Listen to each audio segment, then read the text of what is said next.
Alright, so there's a couple of topics of physiology to cover, like the Sarcomere contractions, the reflexes, and also some of the electrics, and also like the type of contractions. So yeah, this video kind of gives more of an overview of the stuff. Hopefully I haven't skipped out too many details, but some of the like more niche details I might have skipped. Yeah, okay, this will put you to sleep, so this video. Right, so it's a necessary evil. Our first step we'll talk about is the Sarcomere kind of sliding filament theory. So remember, we have a muscle, and that's made of fibers, and that's made of myofibrils. Those are made of sarcomeres, and those are made of actin and myosin. So here's myosin, and it has a claw machine head, called the S1 head, and this attaches to the thin filaments called actin, but I spell it as actin, because it's the thin filaments. Okay, but before it can attach, there's something that gets in the way called the tropomyosin and the troponin. And it's essentially like an arcade machine, right? You need to insert a coin, which is Ca2+, to start in order for your claw to be able to bind to your actin.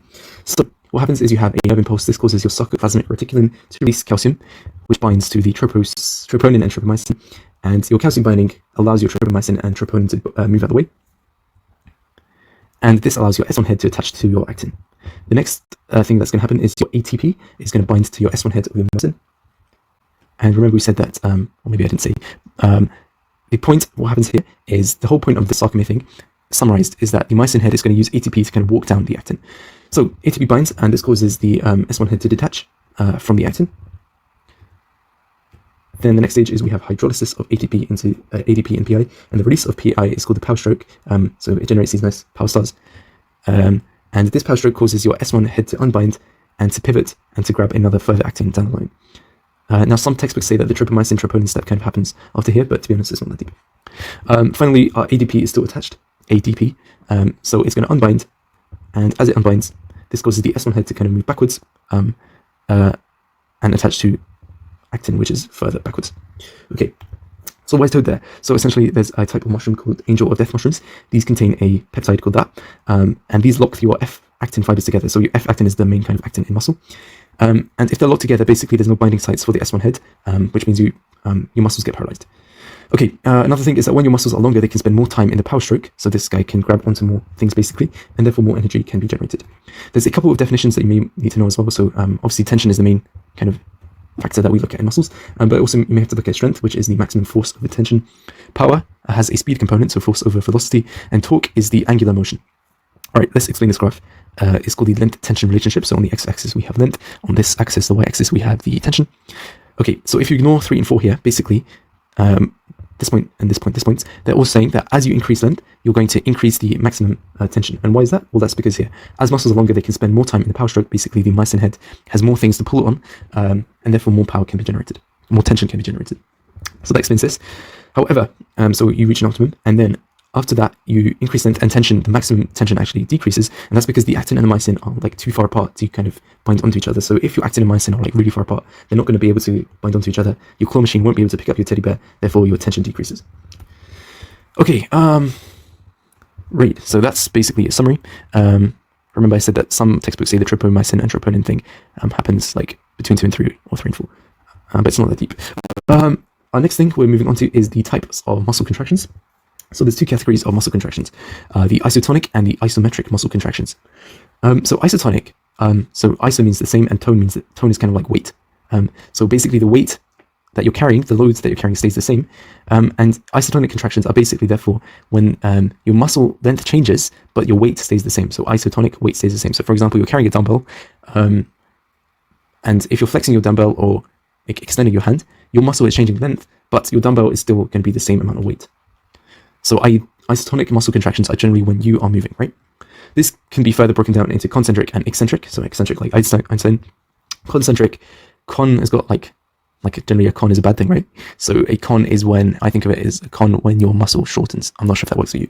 Okay, and an eccentric contraction, isotonic contraction, is when your muscle lengthens. For example, when you lengthen your arm after flexing your arm is concentric, and when you lengthen your arm back again with the same dumbbell, that is eccentric.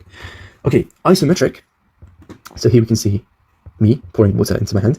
So as I'm pouring more water, what's happening to my load? My load is increasing here, but my arm is staying in the same place. So, and that's basically because your muscles will essentially stay the same length. If they're changing length, then my hand would be all over the place. But so basically changing tension, so changing weight essentially, but the length stays the same. And this is because the force produced by my nice strong muscles are bigger than the load. So because I'm able to withstand this, I'm able to like generate a force that is higher than a glass of water, and therefore keep my arm in the same place. So isometric is when your muscle length stays the same, i.e. when you're staying still. So staying still, like for example doing a fixed kind of plank, that's isometric, but isotonic is when your muscle lengths are changing. All right. Okay, this is now unrelated to isotonic and isometric, but it's another thing of muscle contractions you have to know. There's two kind of categories of muscle, the fast and the slow muscle, or the slow and the fast. So the slow muscle is called a type 1 fiber, and the fast one is called a type 2. Also, just like a detail is within type 2, there's like a few different forms of type 2 which have slightly different properties, but the overall thing is type 1 and type 2. Type 1 is basically your red meat kind of muscle fibers. So for example, think lamb or beef. And your type 2 ones are your white kind of meat. So for example, think chicken breast. Sorry if you're vegan. Okay, so why are the red ones, why the slow twitch red? Because they're rich in myoglobin, which is kind of the store of energy for muscles. And why are fast twitch white? Because they're rich in glycogen. And you can kind of complete the picture here. So if they're rich in myoglobin, it's because they have lots of mitochondria, and therefore they do lots of oxidative phosphorylation. And remember, oxidative phosphorylation can also use the triacylglycerides, the TAGs, so this burns fat. Whereas your fast twitch ones would be good for short bursts of muscle contraction because glycogen runs out kind of quickly, whereas myoglobin and oxidative phosphorylation can be used for much slower endurance exercises, for example. So for example, aerobic exercise, which tends to be endurance, like standing, running, etc., this would be slow twitch. So for example, an example of that is your soleus muscle, which is so posterior to your leg. Your first muscle of your posterior leg is your gastrocnemius, and underneath that you have your soleus, which is aerobic. And your fast twitch is used for kind of short bursts of energy. So for example, your biceps, the muscles around your eyes, the extraocular muscles, and also the front of your shin is called the tibialis anterior. That is a fast twitch muscle as well. As I said, the slow ones, because kind of they contract more slowly, and they have better kind of fuel for endurance fuel. They're good for endurance, whereas the fast twitch type 2 ones, they're easily fatigued. Now there's a caveat, the 281 are fatigue resistant. So there's some type 2s which are more resistant to fatigue. On a note about fatigue, both of them, even though I said one has myoglobin, one has glycogen, both of them in fact have glycogen as well, because you need glycogen for muscles. So in both cases, if you have low glycogen, you end up with muscles being tired and fatigued. Finally, the slow twitch has more excitable motor neurons, whereas the fast twitch has less excitable ones. Again, just to reiterate, this is nothing to do with concentric versus eccentric. This is just like types of muscles. Okay, cool. Now we go on to nerves. Hopefully that previous section wasn't too painful. And we start off by defining what is a motor unit. So a motor unit is, so looking on this side, say we have multiple muscle fibers, and a nerve cell is going to come down and innervate one fiber and maybe another fiber and maybe another, like it might innervate like 5 fibers. So a motor unit is one nerve cell innervating lots of different fibers. And it's called a lower motor neuron. So essentially the nerves that come from your brain, those are upper motor neurons because your brain is kind of up there. And then the nerves that control the muscles themselves, those are the lower motor neurons. And between the lower motor neuron and a muscle fiber, we have a special type of synapse called the neuromuscular junction, NMJ. So that's a motor unit. And what's a motor pool? Say we have one muscle. This may be innervated by lots of different axons. So for example, it may have lots of low motor neurons connecting to it, and that is a motor pool. So when we have just one fiber, whereas a motor unit is multiple fibers. There's an important thing called the size recruitment principle. So basically, these small motor units contract first, because they are able to pick up, they're basically sensitive to small changes in ion concentrations at the NMJ. The big ones, for example, a big, huge motor unit, is not going to be as sensitive to the tiny ion changes. So therefore, your smaller ones will be recruited first, and as your impulse kind of gets bigger or more frequent, then these larger ones will eventually be recruited because they'll be able to sense greater ion changes. So that's your size recruitment principle. Okay. This bit basically, as you have action potential, you have a twitch, so one muscle firing or muscle firing. If you have concurrent action potentials next to each other, you can basically get a twitch on top of a twitch, and then so leading to greater force. And then, for example, if your muscle wants to like really contract, your brain will send like a lot more action potentials in quick succession, and this will kind of increase the tension. And this is basically called unfused tetanus or like partial tetanus. And complete tetanus is when we have basically loads of action potentials. It doesn't give the muscles an opportunity to kind of rest again. So we get tension, and like an increase of basically a large increase in force. So that's full tetanus. Okay. Right, reflexes. This is going to be messy, as in like hopefully it doesn't fry your brain that much. Okay, so we have our spinal cord, and the ventral bit of your spinal cord is your front bit, and your dorsal bit is your back bit. So remember, the dorsum of your hand is the back bit of your hand. And along the outside, we have our white matter. And on the inside, we have our grey matter. The grey matter is grey because it has like a high density of cell bodies, for example, and the cell bodies give it the kind of grey kind of appearance. So in the inside, we have our spinal grey matter, and I think of it like an airport. It's basically a term, like all these different things are coming in and out, and that's generally of the grey matter. Okay, and the white matter contains the axons. So at the back, we've kind of got two pathways for nerves to come out of the spine. So we've got the dorsal horn, or outer end of the spine, and at the front we have the ventral horn. So at the ventral horn, we have motor signals leaving. So they're going to come down from the brain and going to leave through the ventral horn, and those are called afferent. And on the other way, you have things coming in through the dorsal horn, so that's sensory, and that's going to go up into the dorsal horn, up into the spine, and then up into the brain as well. And those are called the afferent pathways. If you think of it in a reflex, so it's always A before E, right? Afferent before afferent. So in a reflex, it's your sensory thing. You sense something first in a reflex before you actually move away. So you get a sensation first, so therefore afferent comes first. So the afferent is the sensory one. Hopefully that helps to remember. Okay. And what's this? Essentially, where does this motor signal come from? So say I want to move my hand and write something. Well, that doesn't come from the spine itself. It has to come from my brain, right? So the brain sends down these kind of projections, and one of the tracts for movement, for fine control of movement, is called the corticospinal tract, and it's called the upper motor neuron because anything that kind of goes to the brain is upper motor neuron. So this is going to go all the way from the brain to the spine, and then the spine is going to send off a motor neuron from this, pick up the signal, and then send it off at the correct spinal level via the ventral horn. So the corticospinal tract is important, for example, in wiggling your fingers. Okay, so we've got a sensory coming in through the dorsal horn and our motor coming out of the ventral horn, and these are going to combine to a nerve. And often a nerve will be mixed, so a mixed nerve contains both motor and sensory, so it contains information from the dorsal horn and from the ventral horn, and they kind of merge together. Okay, we're now going to talk about how the muscle itself is innervated. Our first thing is obviously, say we've got, we want to contract a muscle, we want to flex at the gym. How do we do that? We send information down via our descending fibres into our spine, and then we want to tell our muscle to contract. So there's going to be a nerve that sits on the outside of the muscle. That's called an extrafusal muscle, because it's extra means outside.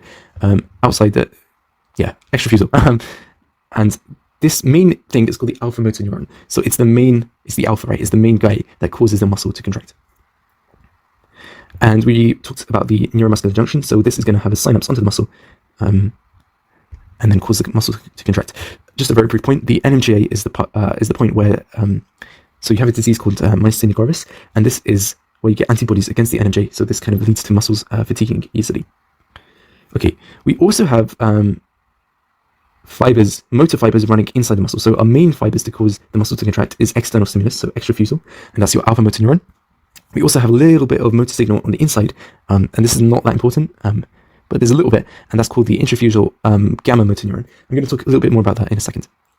Okay, so this is our inputs from our ventral horn, and also we're going to have outputs, i.e. sensory information. So for example, that's going to report about how much is the muscle contracting, and it's going to tell the brain that, so your brain can make adjustments, and those are going to go up into the nerve, and then into the dorsal horn, up in through the white matter, and then through the grey matter, and then up into the brain. Okay, essentially there's like 2 or 3 types, or maybe even more, types of sensory things. I've tried to show them in purple, and we'll talk about each of them in more detail, so don't worry about them like for this second. One of the things we have is the Golgi tendon organ, which sits on the tendon of the muscle. So it's not inside the muscle, it's kind of on the tendon here. And then this is a diagram. If we zoom into our muscle spindle itself, so this is here.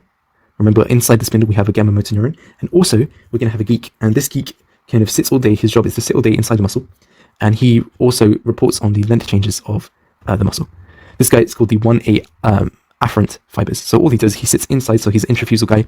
He sits inside and he reports length changes. There's also another type as well called the type 2 afferent fiber, which continuously reports muscle fiber activity. So it's constantly snitching to the brain what's going on. Okay, so remember I mentioned we have the main type of contraction of muscle is from our alpha guy, our extrafusal alpha motor neuron. Motor neuron doesn't have an R in it, by the way. And we also have a little contraction by the gamma motor neuron. So why? This, I'm explaining a concept here called alpha-gamma co-contraction. So essentially, you have spindles, as I said, that sit inside. So for example, our geek here, it's all about protecting this geek. This geek sits inside the muscle, and he reports changes of the muscle kind of length to the spine. Dynamic kind of changes in length. But in order to do so, those spindles need to be kind of nice and tight. So what happens, for example, is if you had your extrafusal muscle fiber contracting, essentially, your muscle would contract, and then your spindles would kind of mess up like this. They wouldn't because your muscle gets smaller, your spindles, your geek guy, wouldn't be under tension anymore, right? So the spindle would get stuck in it, for example, and then therefore wouldn't be able to report changes in length. However, the gamma neuron is going to fire at the same time as the alpha motor neuron. And so as the main muscle contracts, it's also the gamma neuron basically innervates the spindles. So it's also going to cause the inside of the spindles to contract a little bit. And so as the idea is that as your muscle contracts on the outside, the inside spindles contract as well. So basically it keeps your inside spindles under nice and tense, essentially. And because they're nice and taut, the spindles are able to report the changes in length. Literally, they're not slacking off. So that is called alpha-gamma co-contraction, and it's a minor point. Okay, now onto reflexes, which gets a bit complex. And there's a few, but at the end there'll be a summary of them as well. So our first one we're going to talk about is this geeky guy. What is his job, and why does he matter, essentially? So he's called the fat controller, aka the fat length controller. Why? Because he sits around and he controls stuff. So he sits inside and he reports dynamic changes. So for example, the velocity of the length change. So how quickly your muscle is changing length. And what's his job? His job is basically, he sits inside the muscle, and via the 1 alpha, every time your muscle changes length, the speed of that length, he's going to send a little signal via your 1A afferent fibres into your nerve, up to your dorsal horn, and then your brain is going to or your central nervous system is going to deal with it. So this guy, the job is it allows the CNS to determine how quickly the muscle is shortening, and therefore it allows the spindle to maintain length. And this occurs via the muscle stretch reflex. It's also called the myotatic reflex, or also called the tendon jerk reflex. So what happens is, this is the one that is caused by a tendon hammer. So say you get a sudden increase in load of your muscle, so your muscle suddenly increases in weight, then your muscle will rapidly undergo tension, and then rapidly kind of increase in tension. So also, for example, if you hit someone's bicep with a tendon hammer, or hit their knee with a tendon hammer, the tension in that muscle rapidly increases. So this geek tells the 1A afferent fibers, yo, something's up, I'm not happy, and he tells this information here, and this goes up to your dorsal horn. And this needs to happen very quickly. So when the signal has passed through the dorsal horn, it goes into your kind of spine, and then it synapses in your grey matter with just one other nerve. So there's no interneuron in between here. It literally synapses back onto the extrafusal fiber. So it goes all the way up here, and then there's a monosynaptic reflex, so it just connects literally to this orange one and goes all the way here. So this way, and connects to your extrafusal alpha motor neuron and like that. So they basically connected in the spinal cord. And this is the only example of a monosynaptic reflex. So the point is that as soon as it detects an increase in tension, it rapidly synapses with the motor neuron and causes your alpha motor neuron to fire again. So basically, remember, every time the alpha motor neuron fires, your muscle contracts. So essentially, as soon as you get an increase in tension, your muscle is going to contract because of this reflex. Therefore, your muscle will shorten and stay the same length. And therefore, this allows your limb to maintain the position. So despite you carrying various loads, your muscle is contracting and is therefore able to kind of maintain its position. Okay. So what have we got here? We've essentially got this happening in the quadriceps. So when you do the knee tap reflex, the knee jerk reflex, we're testing kind of the L3, L4 regions in the knee. And what's going to happen is you have your sensory neuron, your 1A alpha afferent fibers. It's going to connect here. Then there's going to be one synapse. So just focus on the orange one now. It's going to have one synapse here. There's no interneuron here. It's literally just there and connects to the alpha motor neuron. And it connects to the alpha motor neuron and causes your quadriceps to fire. It's also going to have another projection here, which is your red one. And this one isn't monosynaptic. This one has an interneuron, so this neuron in between. So it connects here, then there's one neuron and then another neuron. And that is called the 1 alpha inhibitory interneuron. So essentially there's two neurons. There's this one, this synapse, and there's also another synapse with the 1 alpha inhibitory interneuron. And the alpha inhibitory interneuron essentially connects to the motor neuron of the antagonist muscle, so your hamstrings, for example, or your triceps, and that will inhibit them. So essentially it causes your hamstrings to stop contracting. So essentially, it basically exacerbates the response. In order by stopping the antagonist muscle contracting, we get greater contraction essentially of the agonist muscle. You'd also get some input from the descending controls, the corticospinal tracts, which also cause, like for example, the hamstrings to contract as well. You can test this reflex with the tendon jerk reflex, for example, tapping the bicep tendon. And what should happen is your elbow joint should pull back and your forearm should rotate. And even though it's called the tendon jerk reflex, it's nothing to do with the Golgi tendon organ, which we'll talk about. And the knee jerk reflex, you've seen it, then you should kick forward. Okay, so just to talk about that again, so what have we got here? We've got the sensory alpha afferent neuron. Remember, A comes before E, the reflex pathway, so afferent before afferent. It's going to go into your grey matter of your spinal cord, have a monosynaptic reflex, literally connect to your alpha motor neuron, and then cause it to fire, causing your muscle, your quadriceps to contract. But it's also going to have an inhibitory connection as well. So it's going to do two jobs, two birds in one stone kind of thing. Inhibitory interneuron, and it's going to inhibit your antagonist muscle. And the inhibition of the antagonist muscle is called a reciprocal inhibition. Okay. Sorry to bore you, but what if we don't want this hamstring to be contracted? What if we don't want the hamstring to be inhibited? Okay, what if we want to contract the quadriceps and the hamstring at the same time? And you do this, for example, when you want to keep a stiff knee joint, for example, when you're walking down the stairs or when you're catching a heavy ball. So remember, the job of the stretch reflex is to make sure that muscles stay the same length, and that has it also includes the 1A alpha inhibitory interneuron, which leads to reciprocal inhibition of the antagonist muscle. Sometimes, as I said, we want the antagonist muscle to be working, for example, when going downstairs. Therefore, we have to turn this inhibition off. And we turn this off. There's a little cell that kind of sits in here called the Renshaw cells, and this is like an off switch. The Renshaw cell is an off switch to the inhibitory interneuron, and basically allows, by inhibiting the interneuron, it allows the motor neuron to not be inhibited and therefore contract at the same time as well. And that is called co-contraction, and it causes a stiff joint. So when you have the agonist and the antagonist muscle contracted at the same time, your joint will be stiff. And that, for example, you may require that when you're walking down the stairs or preparing to catch a heavy ball. Renshaw cells have a secondary function as well. They also inhibit alpha motor neurons as well. So when your muscles are tired, the Renshaw cell will be like, yo, I'm tired, and will inhibit the alpha motor neuron, so this orange guy here, and causing other motor neurons to be activated instead. So basically it allows you guys to have a rest.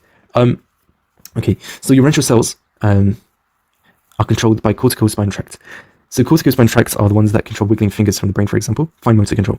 In upper motor neuron lesions, for example, a stroke, those tracts will be damaged. And because corticospinal tracts also control Renshaw cells, the Renshaw cells will also be KO'd.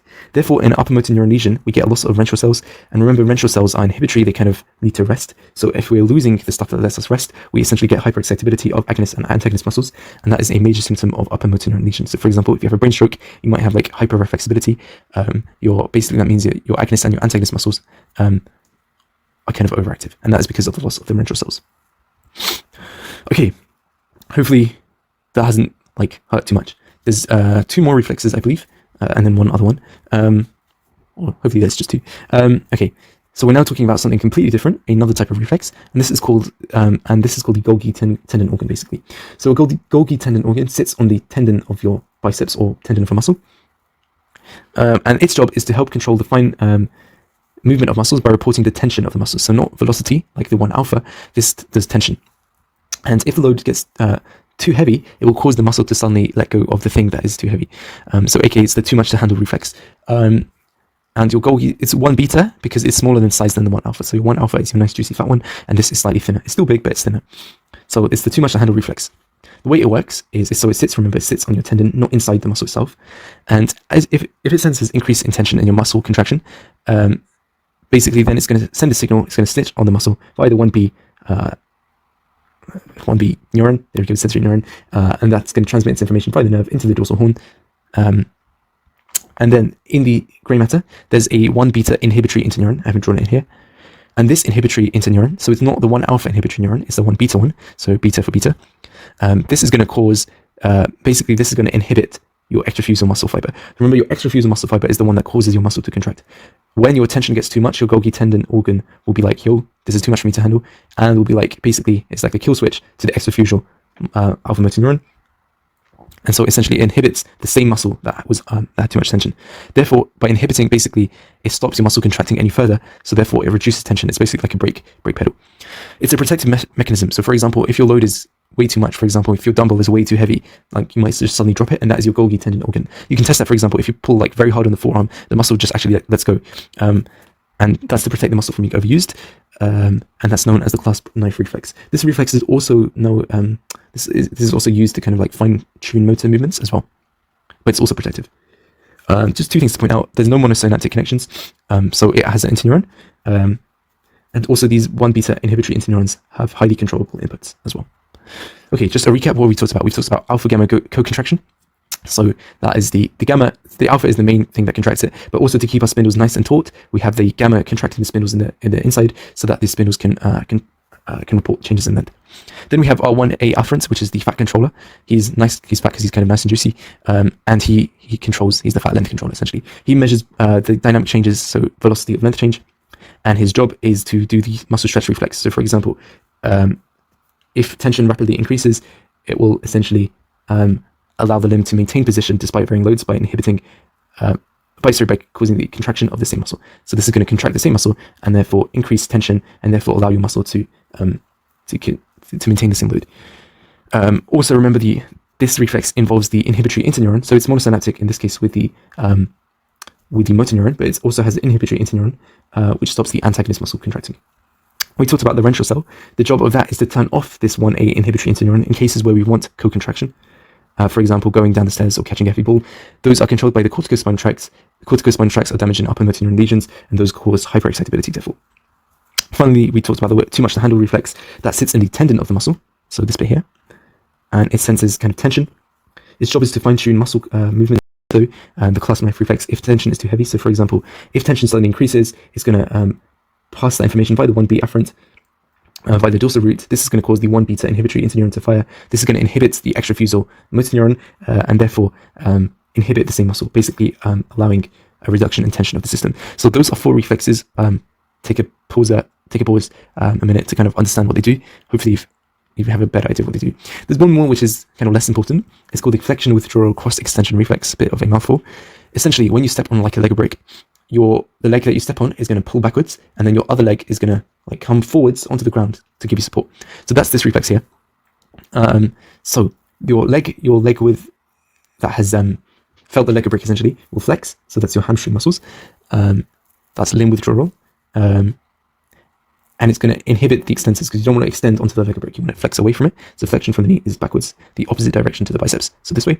And the other limb, the cross limb, is going to extend by exciting the extensors and inhibiting the flexors on the other side.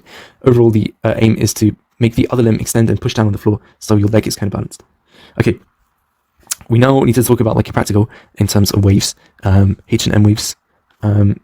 Just to recap, what is a motor unit? So this is important for this. A motor unit is muscle fibers. There may be multiple muscle fibers, but they all have innervation by one motor neuron. So it's the motor neuron and all the muscle fibers it innervates. Remember the size recruitment principle, that generally the smaller motor neuron will be activated first because this guy is sensitive to kind of the small changes in the NMJ and the small ionic changes, whereas the larger ones are less kind of sensitive, so those are recruited later. We're now going to do a practical. We're not going to do it. We're going to talk through a practical that you might need to do. This is low yield and it's boring, but yeah, okay. So here we have a muscle, and we have a dorsal bit of the spinal cord and a ventral bit. The ventral bit is the front. And we have, remember, the ventral bit supplies its motor neurons via the alpha motor neuron, which is the extrafusal fiber, and this is the main thing that causes contraction. And then we have our geek inside, which reports information via your 1A sensory input into your dorsal root and into your spine. Hopefully, so far so good. Now, essentially what happens is in this experiment, so this is a mixed nerve, by the way, so obviously it's got the sensory component and the motor component. In the this bit, in the practical, you're basically going to add some electricity, add a stimulus on this part of the muscle. So kind of towards the muscle, not towards the spine. Basically, it has like a little electrode to the back of the leg, essentially. Now, this is going to cause a number of waves to kind of propagate all over the place, and these waves only travel in one direction, so they're not going to go back and forth at the same time. So there's 3 waves. The first wave, so say you stimulate here. Let's look at your alpha motor neuron nerve, for example. This nerve is going to be stimulated and cause the impulse will travel this way and cause the muscle to twitch. And that is called the M wave. And because it's near the muscle, this like is the shortest bit that the muscle has to travel. So that's the fastest kind of bit. That's the M wave. The next bit is you're also going to innervate the sensory bit. And remember, in a reflex, when you innervate the sensory bit, it's going to go all the way here, up the dorsal column, and then synapse on the monosynaptic reflex onto the motor neuron, and then cause the motor neuron to fire, and then finally fire this way, and then eventually you'll get the muscle firing again. So that causes a H wave, and that is called, let's see, where is it? There we go. So this is called the orthodromic, this H wave is called the orthodromic conduction. So it's essentially the sensory neuron has been fired, and then we're getting orthodromic means normal, so we're essentially getting the normal reflex. The nerve is traveling this way, up the dorsal column, into the spine, into the gray roots, monosynaptic reflex, into here, and then back to the normal pathway, and then your muscle will twitch. So that is called a H wave. And as you can see, it takes a much longer time because it's a much longer route. So therefore, on our kind of EMG, we will first record the M wave first, and then a few milliseconds later, we'll get our H wave. Now, also, so we've also got one more wave. You're also going to stimulate this way here. So as your nerve stimulated this way, your alpha motor neuron will also kind of be naughty and be firing in the opposite way that it normally goes. So we'll go this way, as well. So normally, obviously, the alpha motor neuron innervates the muscle, but there'll be an impulse that goes along this side, and that is the naughty response caused by this electricity thing, and that is called antidromic. So orthodromic is the normal reflex, and antidromic is going kind of backwards. So you can kind of see that like they're going to meet in battle at some point. And this is kind of needed to explain the graph. So first things first, we have we can plot stimulus strength versus kind of how responsive the size of the twitch, for example.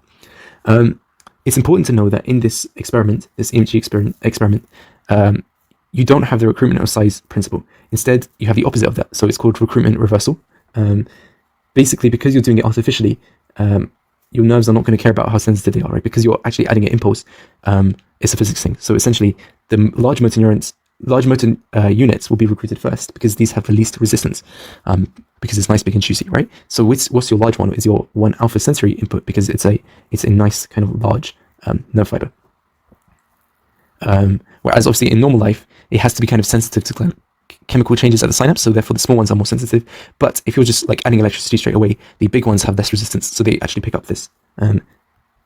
So the H waves, which are these orthodromic ones, they are going to be activated first because they're from the sensory pathway. Remember, the sensory is the nice big juicy neuron, right? So the sensory neuron is the juicy neuron here, and therefore it's going to get activated first.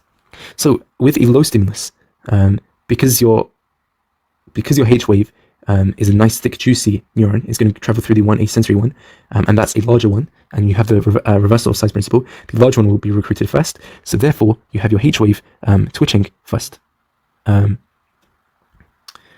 Okay, and then why does the H wave decrease? So essentially, it's because of this guy. So we said, remember, that there's going to form an antidromic response. So the antidromic response is basically going to be the pulse, the nerve impulse will travel backwards in this way, and it's going to meet in the middle at the orthodromic response, and kind of they're going to have a clash, and therefore it's kind of like adding a negative number to a positive number. So the negative number is the antidromic, and therefore this negative number gets bigger and bigger until eventually the orthodromic response decreases and decreases. So this response decreases because it's meeting the antidromic response, which is kind of clashing it and kind of battling it. Eventually the H response is going to lose in battle, and the twitch is not going to be respond that much. Okay, now let's talk about the M wave. So the M wave, obviously, it starts off second, this bit, even though it's closer. The alpha motor neuron is smaller diameter than the sensory neuron, and therefore the alpha motor neuron is recruited last or later because of the reversal of size principle that we only see in the EMG practical. So reversal of size principle, we get the M wave being recruited later, so it requires a greater stimulus because it's smaller to basically activate it. And your M wave is going to, essentially, as you increase your stimulus, your M wave increases and increases and increases because more and more motor units will be recruited. So there's a greater response in terms of the twitch. Essentially, more and more muscle nerve fibers essentially will be firing, and more muscle fibers will be firing in turn until eventually it plateaus.